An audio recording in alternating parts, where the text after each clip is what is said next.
I said, hey, hey, welcome to the Man Cave Happy Hour.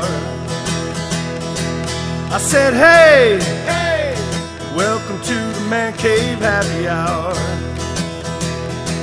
We're gonna drink a fine whiskey and smoke a really fine cigar. Welcome to the Man Cave. We are back in the Man Cave, and we are out and about once again downtown Royal Oak, and we are at Motor City Gas. I am Jamie Flanagan. I am Matthew Fox. We have a life. We actually got out. We do. Man Cave Happy Hour, whiskey, spirit, cigars, and the stories that go along with it. And we're getting some great stories today. We already had the backstage. Too much of the show already happened because we were getting this whole massive tour of Motor City Gas, and Rich Lockwood, the owner, it was just we're like, save it for the show, Shecky. Hang on. So, Rich, thanks for having us out to Motor City Gas. No, thanks for coming. This is an amazing space that you have here in Royal Oak. Yeah. Just an amazing space. I cannot say enough things already about Motor City Gas. So it's Motor City Gas whiskey. Is Motor that City the Gas proper whiskey. name? Correct. Okay. Thank you for that. Yeah, no, it's and we were just stoked to be here. We found you through the socials, and we set up an appointment to talk to you, and then Here we are. lo and behold, a magazine article came out. Yeah. We're singing some praises of the Motor City Gas Distillery here. So Cheers to you. congratulations. Thank you. I appreciate that. I'm at the 23rd best distillery or craft distillery in the country. No, it was actually all distilleries. All distillery. Yeah. Oh, shut the front door. Oh, it's All a right. podcast. Shut the fuck up. Really? that's it. That is Wow. fantastic. Yeah, it was kind of a funny story because we got our heads down working here. We had no idea, and somebody reached out to us over Facebook and said, "Hey, did you happen to see this article?"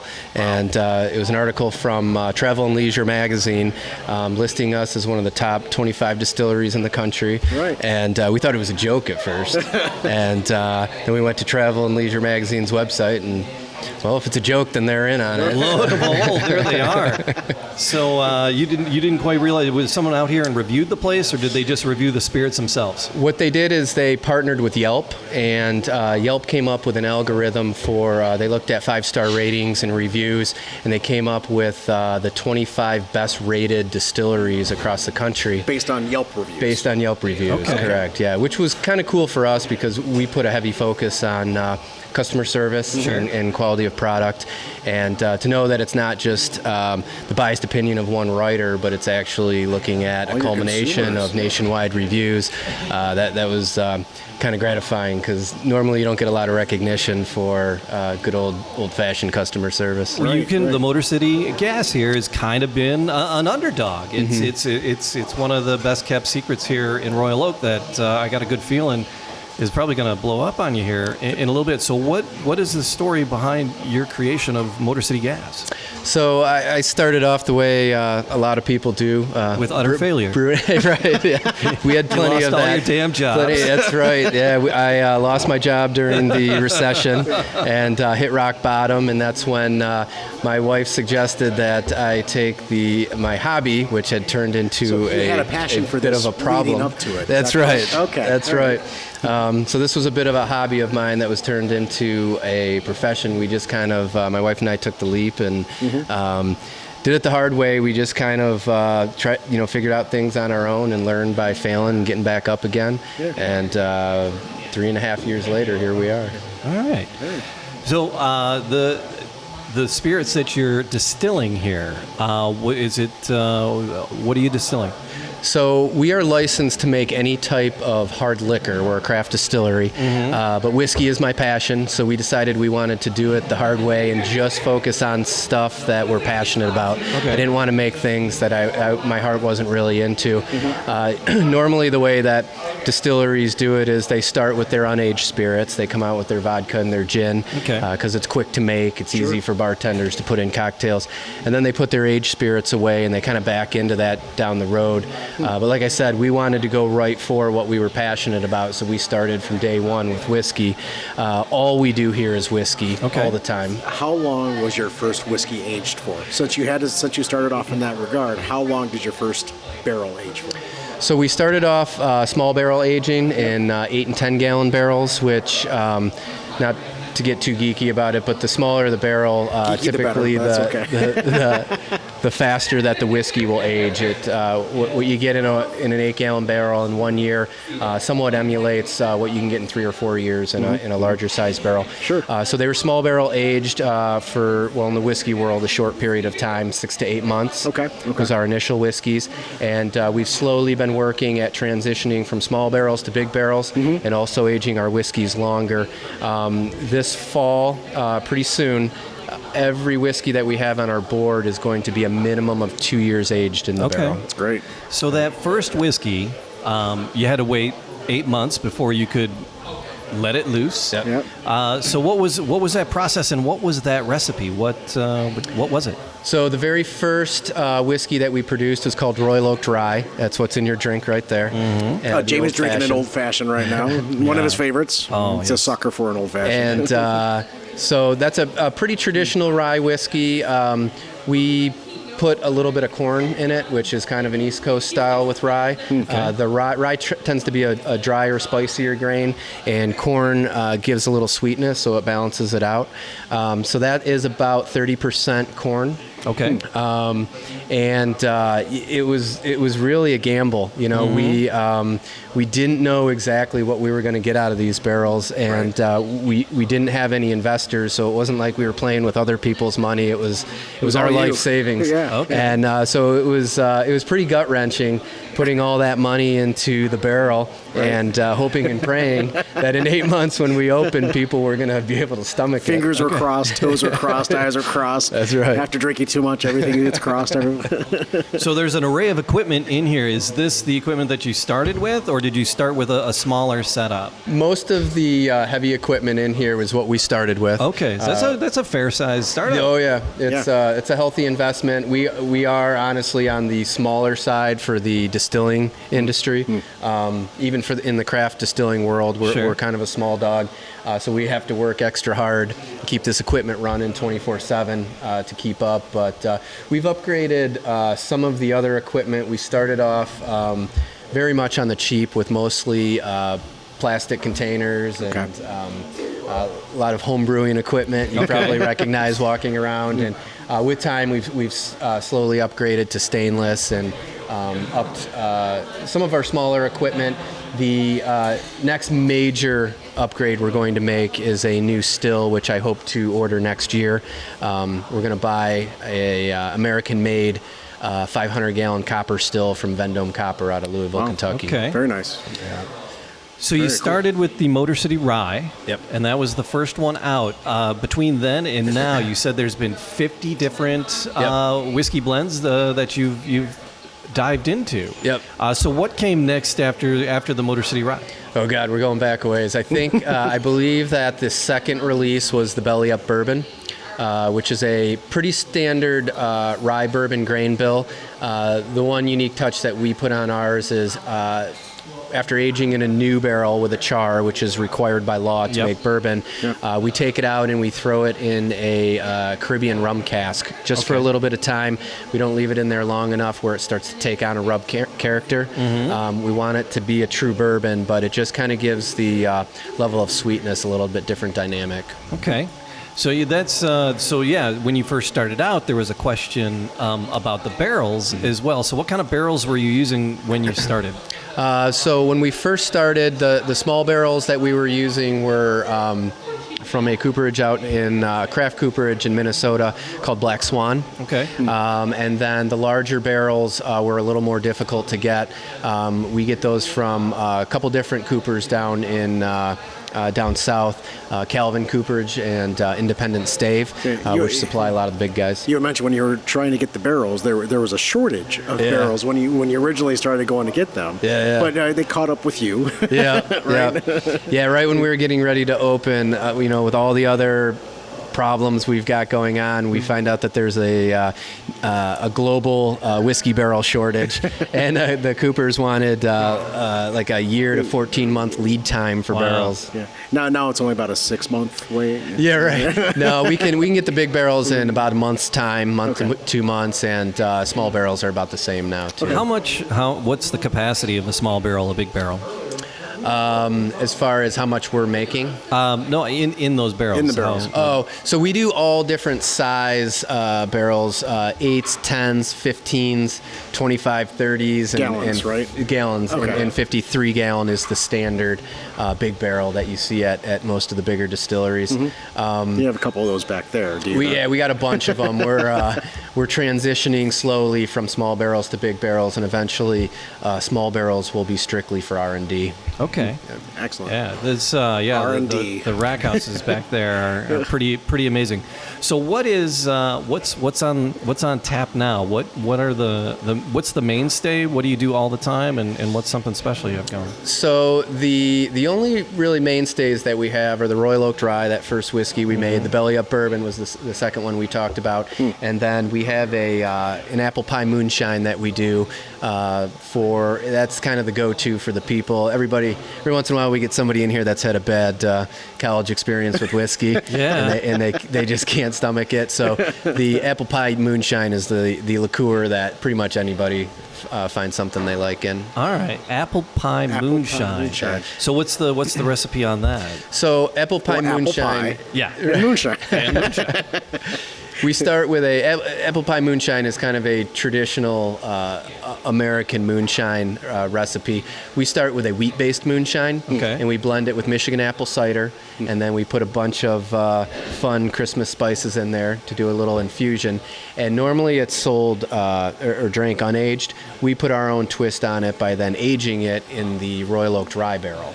Oh, wow. So it's an aged liqueur in the rye. The spiciness of the rye gives it something a little different. Okay. So I'm just digging this place, and I'm digging this old fashioned. All right, so you're digging your old fashioned. I went for you guys do a featured drink every once in a while, and you're featuring what I have in my hand, which is it's a rye with a pear.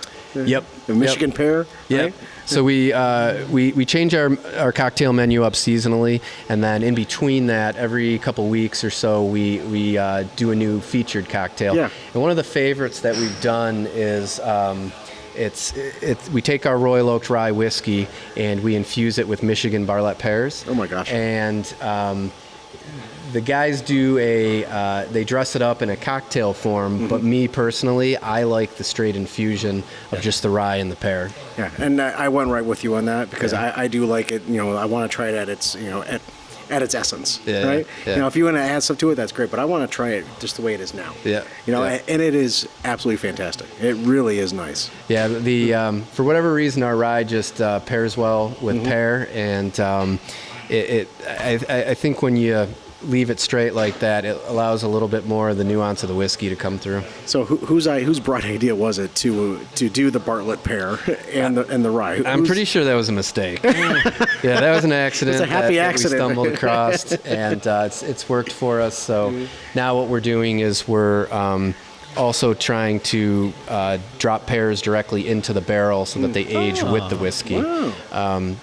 That's a year-long project, so we don't have a sample for you, but That's all good. Sure. but we got high hopes for that one. So for your featured products, you have your wait staff is here, your bartenders or what have you. Do you allow them to kind of do their own kind of Absolutely. guesswork and trying to figure it out and what's good, what folks might like? Yeah, we're a small family business, so we try to make everything around here very collaborative. So when it's coming up with the cocktails, even when we're pulling samples out of the barrel, trying to determine if the whiskey's done and ready to dump, we try and get everybody involved in here.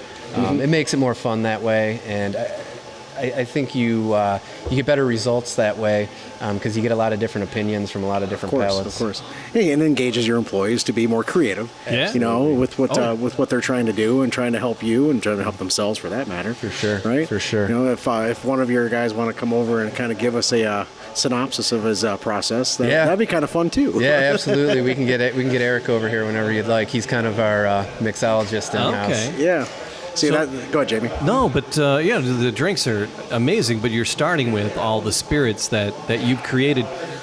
Where are you getting these recipes from? Are you doing hit and miss? Are you coming up with them? Are you using classic recipes? Where do you get your recipes For from? the whiskeys or For the the cocktails? whiskeys. For the whiskeys. The whiskeys are, I come up with the recipes, but like I said, at each stage of the process, we try to make it collaborative.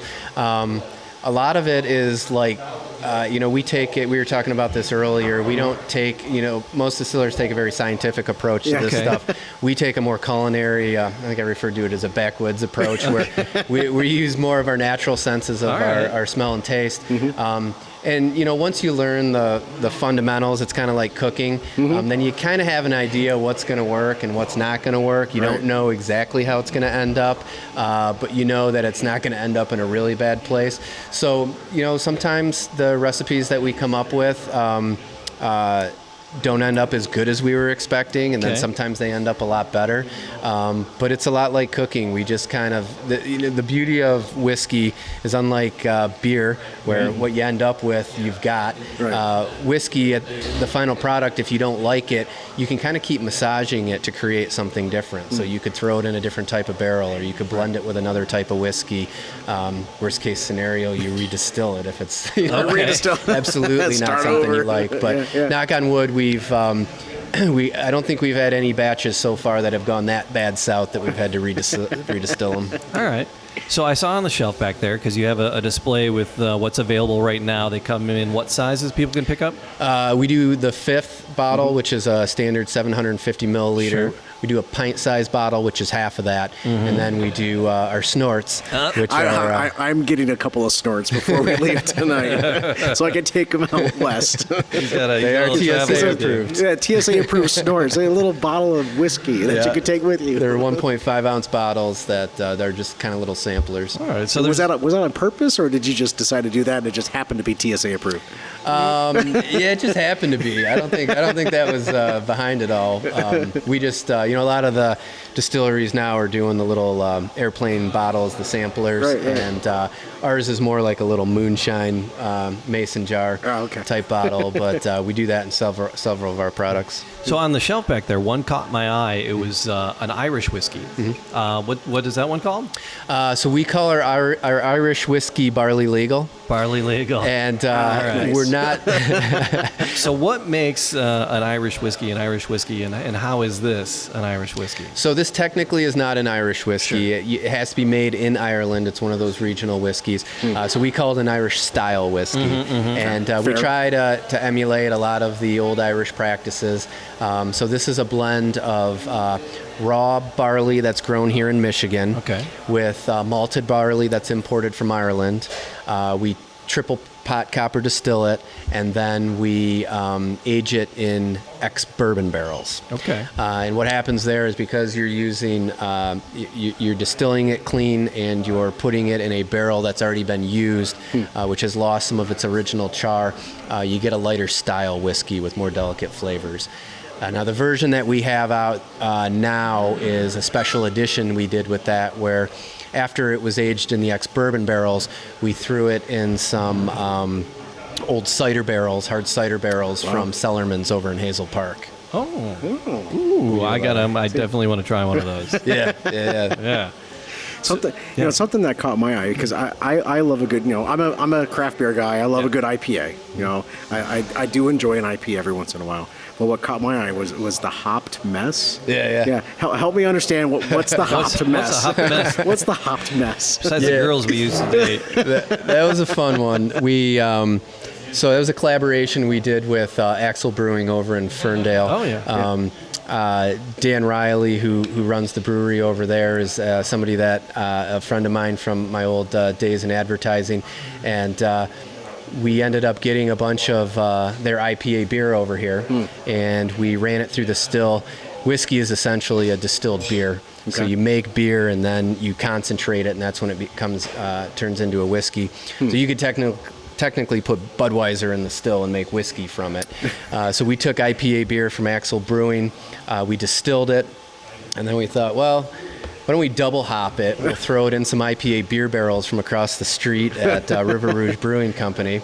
And they were stupid enough to let us do it. So we ended up with a double hopped IPA whiskey. Wow. And it's a crazy one. It takes on the hops come through, not so much in a bitter way like it does in the beer, but you get more of the citrus and floral notes from it. It almost starts to take on the character of like an aged gin, if you've ever had one. Yes. That's something I would like to try at one point in my lifetime. So rewinding to the Irish blend, just as an example. So you have you said some hops brought in from Ireland? Nope, the Irish whiskey has no hops. Oh, no. There was hops there. The malt The is malt. what we bring in. Yeah. So Irish whiskeys are traditionally a blend of some raw barley and then some barley that has been malted. And the malting process is where you wet the grain and you trick it into sprouting, and then you torture it by stopping that process by either toasting it or smoking it. Okay. So your single malt whiskeys will be 100% malted grains. Your grain whiskeys are typically a majority raw grain with a little bit of malt. Irish whiskeys tend to range anywhere from 50-50 raw and malted to a little heavier on the raw and a little less on the malt. So that you import that malt from Ireland. Where are you sourcing the rest of the materials that you're using? The product, the ingredients. Where are the rest of the ingredients? Yeah.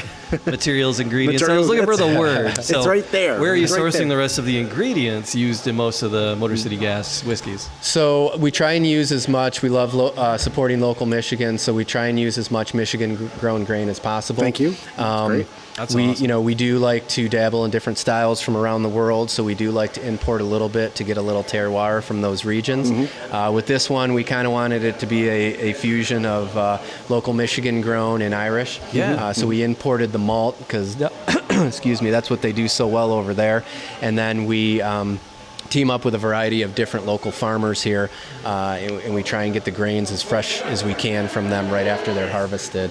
And I have to give a shout out to Motor City Malt House, which is a small malt house that opened recently in Macomb Township here. Okay. They're supplying a lot of local brewers and distillers, and they were kind enough. We use their malts for some of our single malts, but they were kind enough to also help put us in touch with some of the farmers that they have connections with. Wow. This industry's cool like that. Everybody kind of tries to help each other out. So the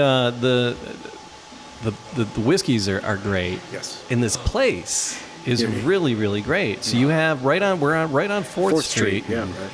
Just a little bit further east of Maine. You go down Maine and you hit Mark Ridley's Comedy I think we're Castle. a block and a half off of Maine. Yeah, Is that yeah. right? And then just another half a block over, here we are at Motor City Gas. It is a good looking spot. So who designed this and how big is it when you started and where are you going? So the initial building that we started in was, let's see, this space is about 2,200 square feet, which again, even in the craft world, this is a nano-sized distillery.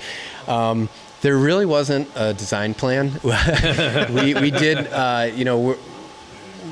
we did most of the work ourselves. I've got an old friend, Sean Chevalette from high school, who's a carpenter, and he and I on Craigslist found an old Michigan barn, 100-year-old barn. Oh. So we bought up a bunch of the wood, and we had no idea what we were going to do with it. Oh my God. Wow. We kind of started and just started at one end and just started designing. Is that where the walls come from? Or the walls came from? Yeah, absolutely. This The whole 100-year-old barn. Oh yeah, Yeah. yep. Awesome. He built the tables, the bars. His business is called SC Cabinetry. Okay. And we just kind of started and we just designed it as we went, and it came out pretty good. How long did the build out actually take when you started to when you opened your doors? How long was God. that process? It was a very long process. I would say from the time that we started filing for our licensing Right. to the time we opened was a good 2 years. Wow. Okay, wow. My wife kept her job and kind of kept some money coming in while I devoted full time to this. The construction, I'm not sure how long it took because there were several points where we stopped building because we literally didn't think that we were going to make it. Right. And then we would get some good news and we'd start building again, and then all of a sudden we'd stop because we thought it wasn't going to work again. So there's a process. There is a process. It's like if I had to describe it, I would say it's an industrial city barn. You know, that's actually a really good description. Yeah. Because when we walked in, I just thought, where did they get the concept for for the tasting room? Because you have the tasting room and you have your and the bar area. Yeah. Then you actually have the distilling process just on the other side of the wall. Yeah. So that's where you and I are sitting. Jamie, you're tasting. He and I are Yes. distilling. So That's it. So, and then there's these really big barn doors, these sliding doors. Do you block it off? We leave it open as much as possible. Sometimes in the summertime, it gets really hot, so Okay. we will close it up so that we can keep the tasting room cool. But having this open kitchen style environment is what we really wanted. We want people to see the process. We want people to talk to the distillers. Sure. In fact, most of our bartender servers here are also distillers. Oh, okay. Which is something that was important to me. I wanted people who could work both sides of the house because it provides a different type of experience for the customer when that server can say, "I actually made this," and not just serving it to you. So how many of you are there? So employee, staff wise, that are both bartenders, distillers. We run a very thin staff here, and I work them extremely hard. And they love you for it. I promise. Because you said this is running 24/7. Yeah. Not literally, but we try and run it as many days as we can, Sure. for as long as we can. Yeah. So there is my wife, who also has a job outside of here. She's the smart one of the couple. She's the MBA grad that handles all the business. Is Tanya, right? Tanya. God love Tanya. Yep. And so she handles all the business end of things.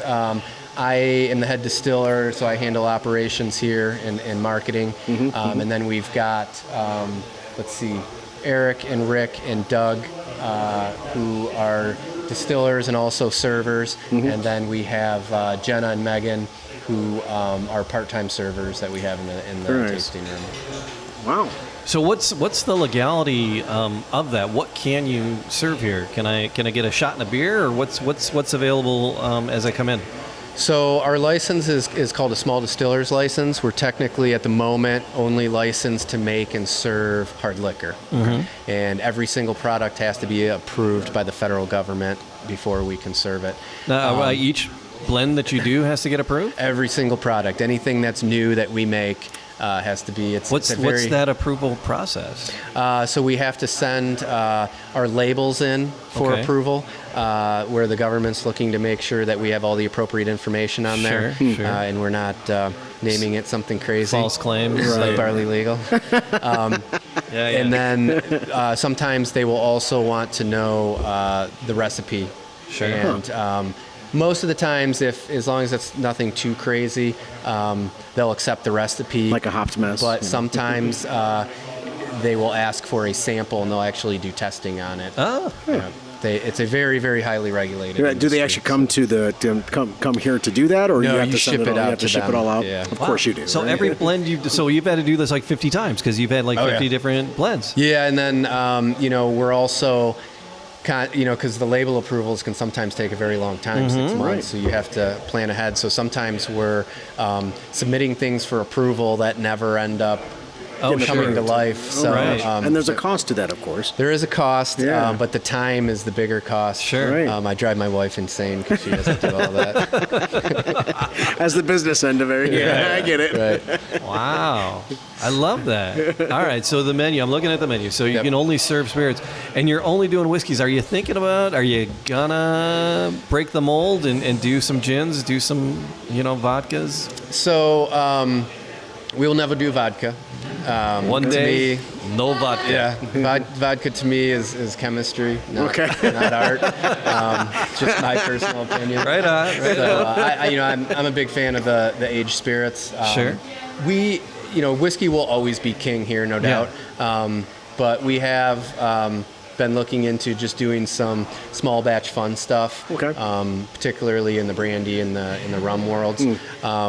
Gin, I've never been a huge fan of gin, so again, I kind of have this thing where I want to stick to things that I'm passionate about. Right. I have nothing against it, but I can't say we'll never do it. Sure. But Sure. I think if we veer from whiskey, it's probably going to be in the rum and brandy world. Rum, okay. Yeah. I'll go with rum. We rum. But it's all like you, man. down the road, right? Yeah, I mean, we've started working on some stuff. We don't have anything in barrels yet. Okay. So we're talking at least a year out before we would have something. So right now, the list on when you come in, there's a great menu of cocktails available, and then there's the bottles that you can pick up. So the Royal Oak Rye, Yep. Royal Tucky Rye, Yep. Belly Up Bourbon, Hopped Mess, Apple Cider Moonshine, Shag Nasty, The pistol whip. Barley You got Legal. They have the pistol whip. And I was gonna say, man, this Shifter 6 Gear, Downriver, Struggle Bus Moonshine. Are any of these culturally insensitive? The Downriver, yeah, that's culturally insensitive. And then Pistol Whip. What the hell is Pistol Whip? So Pistol Whip is a malt whiskey, which we were talking about the malted grains. Yeah. Right. Malt whiskey means that more than 50% of the grain in the grain bill is malt. Huh. We put a little bit of rye in there, which spices it up a little bit. And then we started in a new barrel with a number 3 char, which is a heavy char. And then we finish it in the Shag Nasty barrel, which is a liqueur. Wow. So it's a liqueur barrel finished malt whiskey. Nice. I see you have the Midnight Oil. Yeah. That's a band, isn't it? Is that a band? It is. Okay, It I is. just making Heads are sure. burning. Heads are burning. There it is. Heads are burning. Yeah, that one comes out this coming Saturday. The Midnight Oil does? Yeah. And Excellent. then Loch Ness, which is a heavily peated one. Yep. So that's a tip to the hat of a Scottish, the Scotch style. Yep. So every single one of the, not these are just the drinks that you, or the different types of whiskeys that you have. Is that correct? Yep. So each one of these you had to send for approval to the federal government. Yep. Wow. Yep. So what has been your favorite? Have you had one that you're like, what's been your favorite? I think my favorite is the Oaktown Brown, which I believe was That's the one I didn't mention. That's the one I didn't read off. that I The believe Oaktown Brown, was okay. the 4th or 5th whiskey that we made when we opened. Okay. And we're re-releasing it for the first time. Okay. The first version was a year old, and this version is 3 years old. Okay. 2 years in a new barrel and 1 year in our Royal Oak Rye barrel. And that one we won a Best in Class award, double gold Best in Class at a national competition out in San Diego. Right on. So, all right. So, and then on the flip side of the menu, those are all the bottled whiskeys you can pick up. And on the flip side is a whole array of cocktails. The Ward, the Hot Toddy, you got the Old Fashioned, the Cherry Toddy, Bomb yum. Shooter. Matt is drinking the, what was that again? I got the featured cocktail. Eric, welcome. And, How you guys doing today? yeah, no, Eric's in there. Yeah. And so, yeah, Eric is you're one of the bartenders here as well as a distiller. Bartender, distiller, whatever, plumber, electrician. Mechanic. Jack of all trades. Yeah, master. Eric, here's a plunger. Ah, damn. What am I distilling today? So what drew you to the whiskey business? I was always interested in brewing. I used to be a commercial brewer for a few years. I kind of fell out of love with it, and then I was playing around with this. Me and my buddy had a still at home, and we were kind of playing. We were kind of playing around with it, and then I saw that still on a trailer, and that's how I met Mr. Lockwood. Okay. Mr. Lockwood. So you've been here love from the that. get-go then, right? Not from the beginning, Close. but I've been here. One of the first. Yeah, one of Okay. the first employees. So Yeah, he started coming in here and drinking all our bourbon out, and so that's when we were like, maybe we should think about hiring this guy. Yeah. he knows his stuff. now the rest. So as a mixologist, what do you like to make? I mean, really something different, something unique. Our menus kind of walking the line between craft cocktails and whiskey forward cocktails. Whiskey forward. Yep, because a lot of these, the trend right now is 18-step cocktails that kind of mask the flavor of the spirit. Here, whiskey is the start. So we want to create a great product that showcases our whiskey, but also is different, it's unique, it's approachable. Yeah, I mean, it's just staying ahead of the trend, you know? Yeah. Yeah, we make him work hard because Yeah. we ask him to do all fresh juices. Oh, so right. he's Right. pressing cranberries by Okay. hand, and we're sticklers about that. So he's Gotta keep it fresh, right? That's right. That's right. So if someone comes into the tasting room, they're going to get something really, really fresh And pretty unique? Yep, and very strong. Okay. I like the sound of that. So as a whiskey guy yourself, right? Are you consider yourself a whiskey guy? Oh yeah, absolutely. So which one of yours is Whatever the highest proof one is on the menu. You answer the question I mean, for you. all my children are gifted, Okay. they're all special I like to me. that. But I like that. I've always been a big Isla Scotch fan, so the Loch Ness right now is definitely one of my favorites. Okay. See, they keep adding things that I really want to try. I know. No, peated single malts all the way. And I mean, the grain we get is sourced from Scotland. It's peated in Scotland, and then it's sourced to us, and it's milled on site, and it's just a very mature product. It's balanced. It's a nice one. Because that's what you said. You said that when we were getting our tour, you said that you want to do as much of the process on site and in Royal Oak here, because you could get the malt and or the malts and things ground. And the grains ground, you could have that done, but you guys do it here? It's all out back, isn't it? Yeah. So what's that process? What do you do with? You got a big bag there. What do you got to do with it? Yeah, I mean, we have 50-pound bags. We have a very simple, small grist mill. And literally outside, summer, winter, we're out back milling grains fresh. And then the second that grain gets milled, which sets us apart in my mind, is the fermentation begins immediately. Oh, okay. So it goes from kernel to cooking in less than 90 seconds. Wow. So, Okay. yep. So that is that you believe that makes a difference? I do. I mean, I I'm think. not giving away trade secrets. Yeah, but no. I think fundamentally Eric's right. Everything that we do here, we try and do it as fresh as possible. Getting the grain from the farmer as soon as we can after it's harvested. Getting it cooked as fast as possible. And maybe one of those steps isolated, you're not going to be able to tell a difference. But I think when fundamentally, when you carry that way of thinking across the whole process, I think you do notice a difference. Yeah, for sure. You taste the difference too, I would imagine. It's made with love. Yeah. So Eric, is there a blend that you want to try? Is there a recipe you want to bring into the mix? Is there something- Absolutely. What do you got? Yeah. What do you got on the horizon? What's a Don't get him started. I'm gonna be paying for this. Oh my god! Yeah. I've always wanted to do a rice whiskey. A rice whiskey. Yep, but there's a lot of research, and a lot of people have been doing it. And Okay. making that different from a sake is what's really going to be clutch. But there's so much homework to do, and we're Okay. So because there's like some very popular Japanese whiskeys. Are those rice whiskeys? Typically, no. They're okay. usually, a lot of them are barley whiskeys, but there are some rice whiskeys. So out what there. what is because we're novices, we don't really know. That's why we do this, is to learn and find out what the hell's a rice whiskey. I mean, we don't. I mean, It's made with corn, So Jamie. you just Oh yeah, I have all never right. had a rice whiskey personally. I've had a lot of Okay. sakis in my days, and I really enjoy them. Okay, so you're thinking that maybe that. So yeah, doing something like that, and then it's just unique, Yeah. A rice whiskey made locally in Royal Oak from scratch by hand. Like, All right. It just sounds sexy. So by law, whiskey can be made with any type of grain. Okay. Sometimes you have to convince the government that it's a grain, not something else. But right. we like to play around with lots of exotic heirloom type stuff. Sorghum, spelt, millet, rice will be one that's on our docket. So we like just kind of exploring and seeing what comes out of stuff. Nice. Wow. There's so many questions. Yeah. There are so many things. So if we wanted, if for someone like me, as a novice, all right, tonight I had the rye and the pear, right? Yep. Right? Had past tense, he killed that. It's gone as we speak. So if I wanted to kind of start the night off light, I think this would be a kind of a light way to a light drink. What would be that next step that a gentleman like me should take when sampling? I mean, cocktail-wise, probably the old-fashioned. The old-fashioned? It's going to be a step up from that. Right. And then we'd probably ease you into the liqueurs, which are going to be a little lighter than the straight whiskeys. Okay. And then we'd work you up from there to the 110 proof Struggle Bus Moonshine. Baby steps.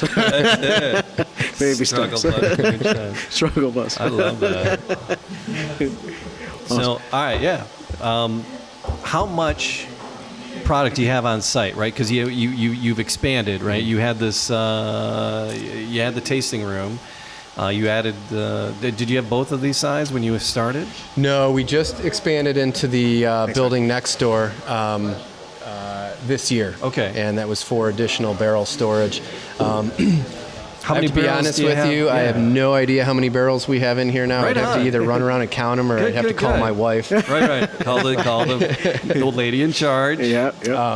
Yeah, we've had our head down making whiskey as fast as we can. Sure. And counting barrels isn't something that I've done Yeah. recently. Yeah. So where can we, with the expansion that you had on that side, you're adding barrels. What's on the horizon? Tell me about the next 2 years for Motor City Gas Whiskey. So yeah, the first bottleneck we ran into was places to put the barrels. Okay. So this first expansion was building out more barrel storage.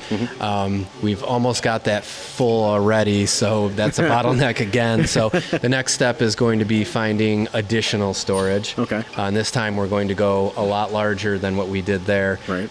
so that we've got some elbow room. And then the next step after that is going to increase our production capacity, which is going to be additional fermenter space and the larger still that I was telling you about. Yeah. And then from there, at some point, as you can see, our tasting room is pretty small, so Right. we're probably going to have to expand that a little bit Sure. too. 2 years, I don't think we'll get to expanding the tasting room in that time, but I'm hoping that we'll have our barrel storage figured out, and with a little bit of luck, maybe we'll have our new still in here. We'll be So you're cranking going to away on always that. still on site? Is that the plan for forever? Yeah, I mean, this is a labor of love. We're going to do everything we can to make Motor City Gas 100% made in Royal Oak from grain to glass. So that's the goal. How Fantastic. big is this still here? We're working with a 250-gallon mash cooker, and the still that we've got is about 150-gallon still. Okay. And that is That's a also lot. from Vendetta Copper. Yeah, it looks big, but it's even in the craft distilling world, we're on the smaller side. Right. Yep.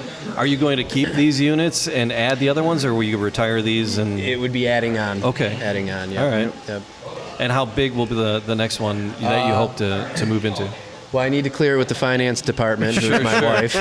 But if they, Tanya, listen. Give us the green Tanya. light. But if I catch her on a good day, I'm hoping to purchase a 500-gallon all copper Okay. whiskey still from Vendome Copper. We want it to be American made. American Perfect. made. American made. Excellent. Yeah. Love that. Yep. So Motor City Gas Whiskey, Yep. Royal Oak, right on 4th Street. Yes. Right? Just right off of Main.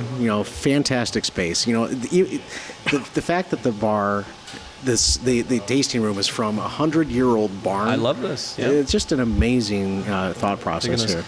here, without even thinking about it. Yeah, you got the garage doors. It opens up to the sidewalk. Yep. And do you do entertainment in here at all or anything? Or Not yet. Okay. We've talked about so far, because we run thin here.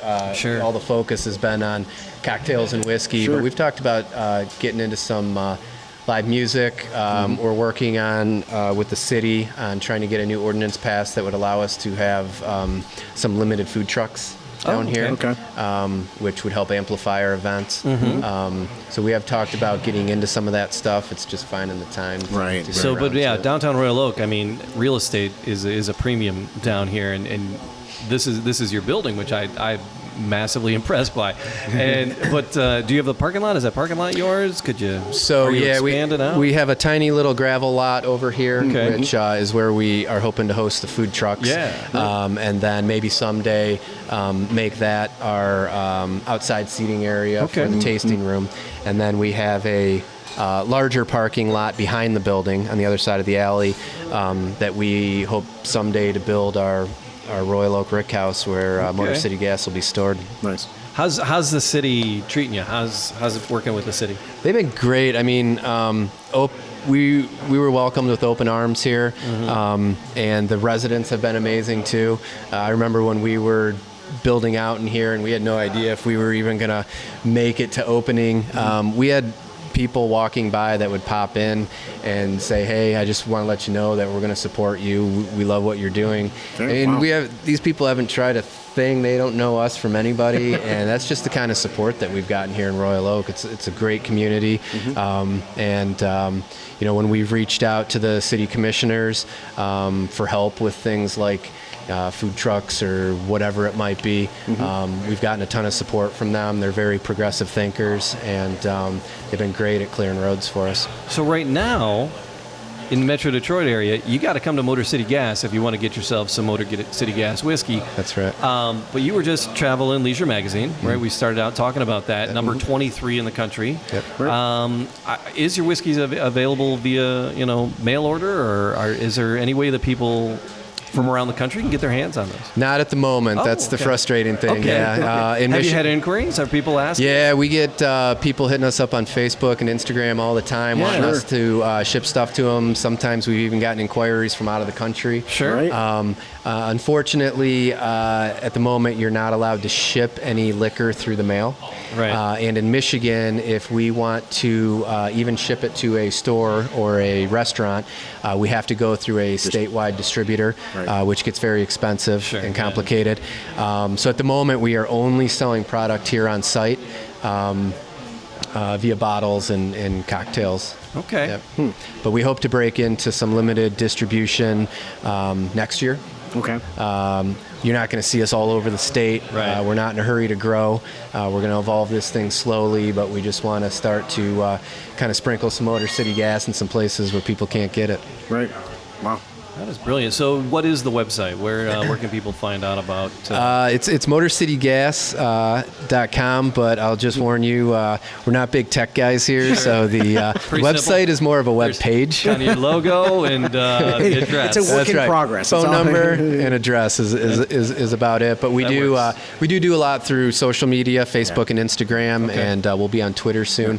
So that's where you can find out about our new releases, which happen some points of the year. They're happening monthly. So what's on the horizon? Because this one says coming out soon, right? Yeah. The peated one, is that Oaktown Brown? So Midnight Oil is the next one that's coming. Right. That is our peated bourbon that we're very excited about. It's a cask strength, 106 proof. It's a blend of 3 different Michigan-grown corns, white, blue, and yellow corn. Okay. Aged in bourbon barrels. And actually double barrel aged, new barrels and also bourbon barrels. And then Oaktown Brown is the one, the best in class from San Diego. That's coming out the day before Thanksgiving. And then later on in this fall, hopefully before Christmas, we'll also have Dirty Stash, which is our corn whiskey that we age in a rye barrel. All right. Awesome. Well, thank you for having us out here. You bet. Thanks for coming out, guys. It is so easy to Eric, market Yeah. a wonderful product, and you have such a wonderful product here. I cannot thank you enough for the time. Thank you very Truly much. I cannot. appreciate it. Yeah. I'm digging it. So I'm gonna. There's a couple more I want to try. Yeah. So we're gonna belly up to the bar and try a couple of the other ones. And thanks for having us. Thank you. Cheers. Thank you. Cheers. Appreciate it. Cheers, guys. There we go. There we are.